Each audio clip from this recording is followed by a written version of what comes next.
Entre las observaciones que mencionamos anteriormente, los objetos con cargas eléctricas del mismo signo se repelen y los objetos con cargas eléctricas con signo opuesto se atraen.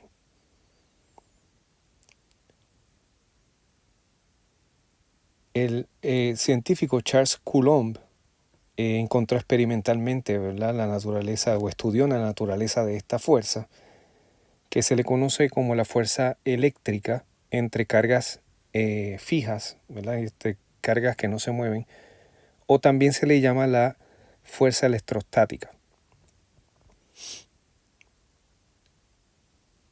Otros autores le llaman la fuerza de Coulomb en honor a Charles Coulomb, que fue el que la estudió experimentalmente. Así que hay varias cosas que son importantes mencionar antes de proceder a describir matemáticamente esta fuerza. Primero vamos a colocar dos cargas, dos objetos cargados. Vamos a llamar a este primero Q sub 1 y un segundo objeto cargado con carga Q sub 2. Esos objetos están separados, ¿verdad?, por una distancia que vamos a llamar R.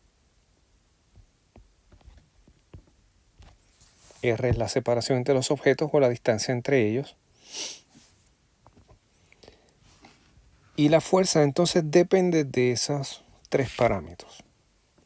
Así que lo que se consigue experimentalmente es, número uno, que esa fuerza que voy a llamar F, recuerde que la fuerza es un vector, F es proporcional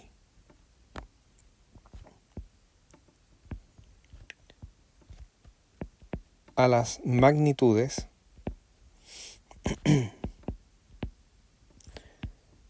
de las cargas eléctricas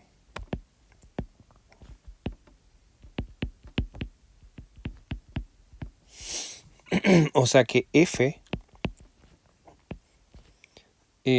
va a ser proporcional a la magnitud de Q1 y también F es proporcional a la magnitud de Q2.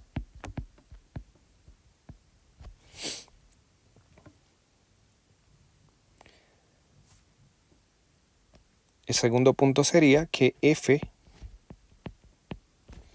es inversamente proporcional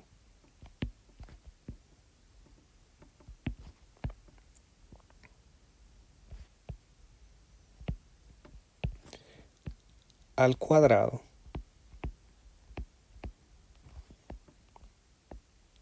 de la distancia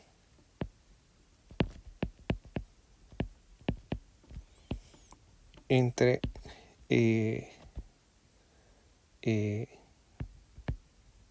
las partículas cargadas.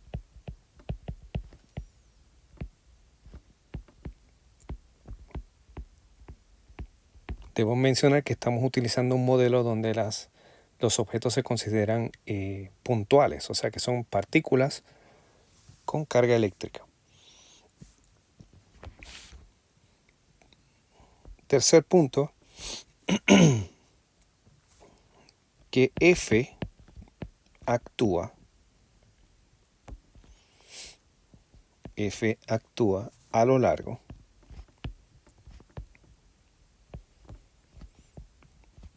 de la línea que une las partículas.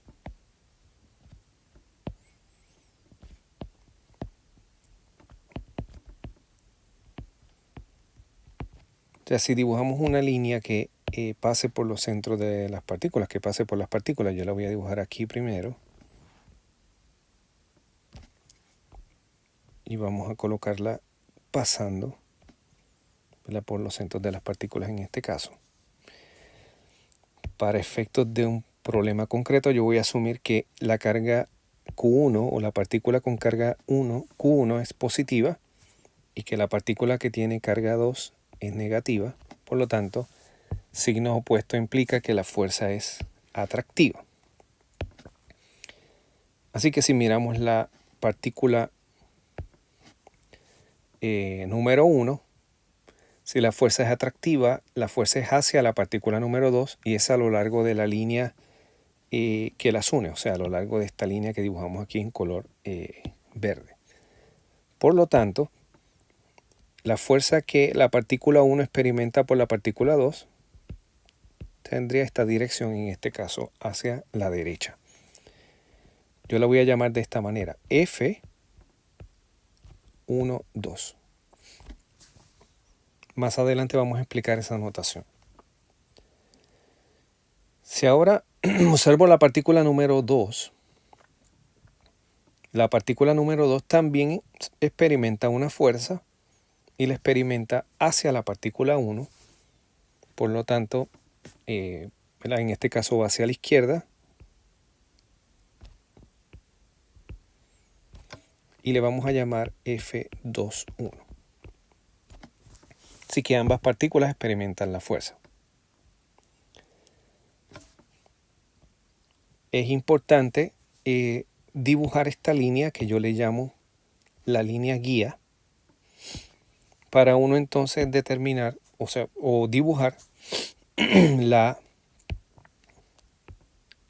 correctamente la dirección de las fuerzas.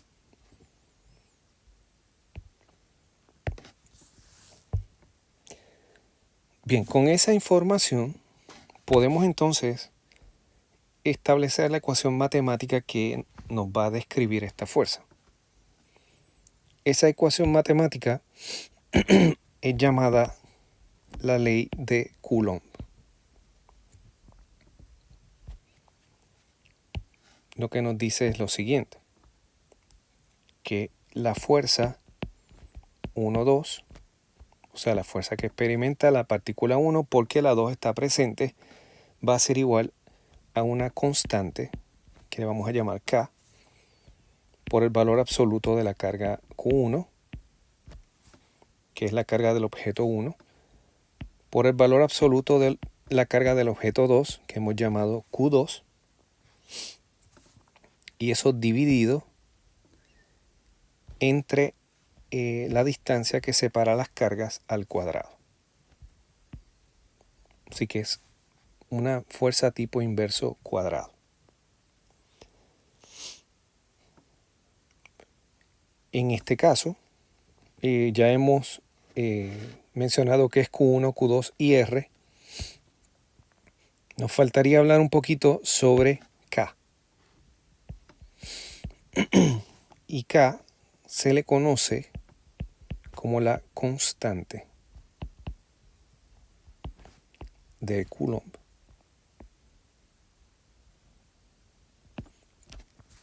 Y es lo que hace estas relaciones de proporcionalidad, lo que las convierte en una ecuación. Ya mismo hablaremos de cuál es el valor de esa constante. Quisiera primero hablar un poco de las cargas.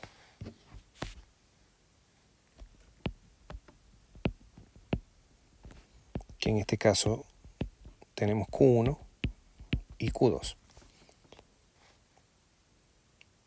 Y lo primero que quisiera mencionar es la unidad en el sistema internacional que utilizamos para la carga eléctrica. Esa unidad en el sistema internacional de medidas es llamada coulombio.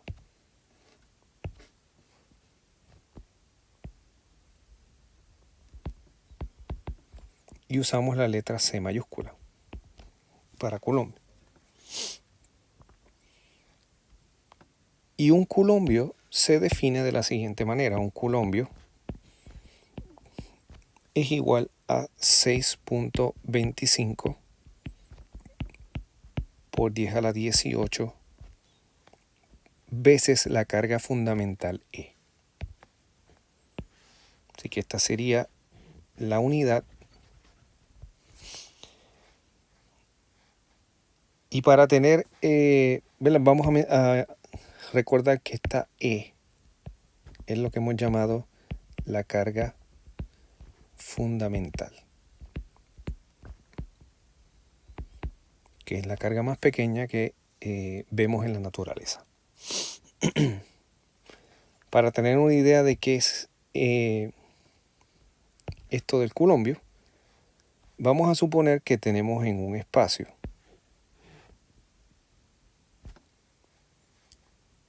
aquí tenemos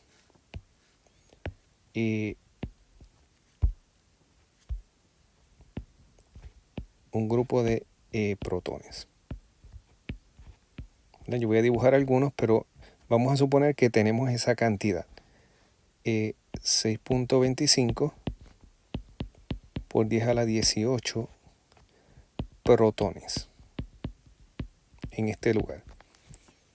Pues si tenemos esa cantidad en este volumen, podemos decir que la cantidad de carga que hay en ese volumen es un culombio. O sea que un culombio equivaldría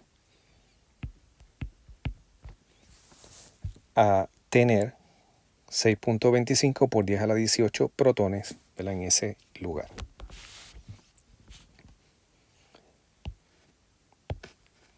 Ahora bien, podemos utilizar esa definición del culombio para determinar cuál es el valor en el sistema internacional de la carga fundamental. Vamos entonces a tomar esta definición de lo que es el culombio y la vamos a despejar para E. Así que de esta definición vemos que E es igual a un culombio dividido entre 6.25 por 10 a la 18 partículas, ¿verdad? Si usted hace este cómputo, esto nos da 1.60 por 10 a la negativo 19 colombios. Por lo tanto, el valor de la carga fundamental en colombios es 1.60 por 10 a la negativo 19. Así que ahora tenemos, ¿verdad?, una vez elegido el sistema de medidas, cuál es ese valor para la carga fundamental. Por lo tanto, si miramos, ¿verdad?, para un protón, la carga de ese protón va a ser igual a positivo E, por lo tanto es positivo 1.60 por 10 a la negativo 19 colombios. Y para un electrón, Q sub E va a ser negativo E, por lo tanto es negativo 1.60 por 10 a la negativo 19 colombios. Y que ya tenemos, ¿verdad?, la carga del electrón y la carga del protón.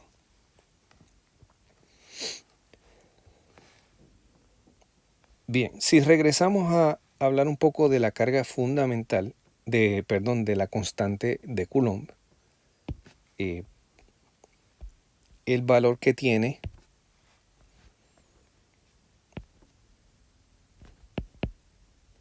en el sistema internacional, vamos a decir que es el siguiente. K igual a 9.0 por 10 a la 9 newtons metro cuadrado sobre culombio cuadrado. Así que este es el valor de la constante de Coulomb que vamos a estar utilizando.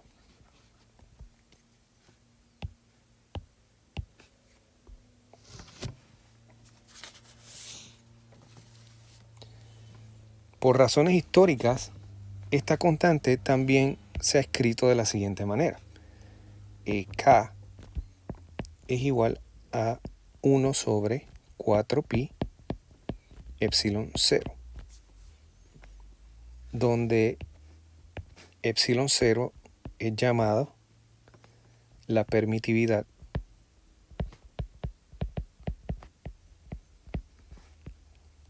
del vacío o espacio libre. Así que en muchos libros vamos a conseguir la constante de Coulomb escrita de esta forma. Nosotros vamos a utilizar K. Sin embargo, conviene dar el valor de lo que es epsilon 0. Epsilon 0 es igual a 8.8542 por 10 a la negativo 12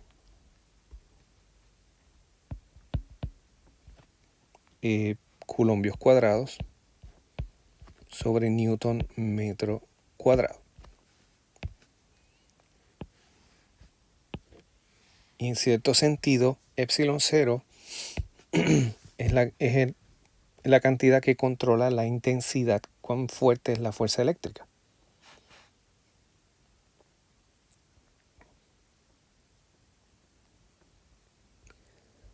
Ahora bien, regresando a la ley de Coulomb, recordemos que escribimos la fuerza como F12 para el caso de la fuerza que experimenta la partícula 1 y F21 para el caso de la fuerza que experimenta la partícula 2. Así que vamos a introducir la notación que vamos a utilizar. Cuando escribimos F12, lo que estamos diciendo es la fuerza que experimenta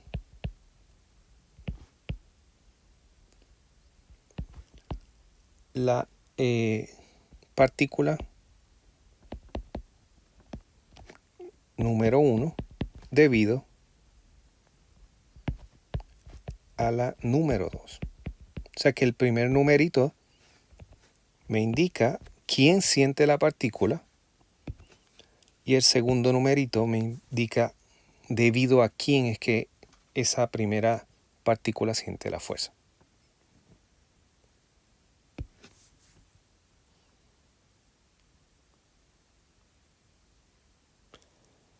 En el caso de F21, pues invertimos aquí los papeles del 1 y el 2. Note que la ecuación fue escrita para F12. La F12 es igual a K, valor absoluto de Q1, valor absoluto de Q2, sobre R al cuadrado. Yo quisiera generalizar esta ecuación, suponiendo que tenemos una partícula con carga Q sub I, otra partícula con carga Q sub J, y que están separadas por una distancia que vamos a llamar R y J, la distancia entre la partícula I y la partícula J. Y entonces F y J sería la magnitud de la fuerza que experimenta la partícula con carga QI debido a la partícula con carga QJ. Y la ecuación en general la vamos a escribir de esta manera. F y J es igual a K por el valor absoluto de Q sub I por el valor absoluto de Q sub J dividido entre R y J al cuadrado. Y en general vamos a estar usando esta ecuación. Así que note que la ecuación nos dice también, si intercambiamos la I y la J, realmente la ecuación no cambia, o sea que nos dice que F2,1 tiene igual magnitud que F1,2. Cosa que debe ser cierta si pensamos este problema desde el punto de vista de la tercera ley de Newton. Recuerden que las fuerzas de acción y reacción son iguales en magnitud y opuestas en dirección. Y si regresamos entonces al diagrama con el que comenzamos la discusión, la fuerza que experimenta la carga 1 y la fuerza que experimenta la carga 2 son fuerzas de acción y reacción. Por lo tanto, la fuerza que experimenta la carga 2 va a tener igual magnitud que la que experimenta la carga 1, pero va a ser opuesta en dirección, y note que eso es lo que vemos en este diagrama. Así que no debe sorprendernos que las magnitudes de las fuerzas sean iguales.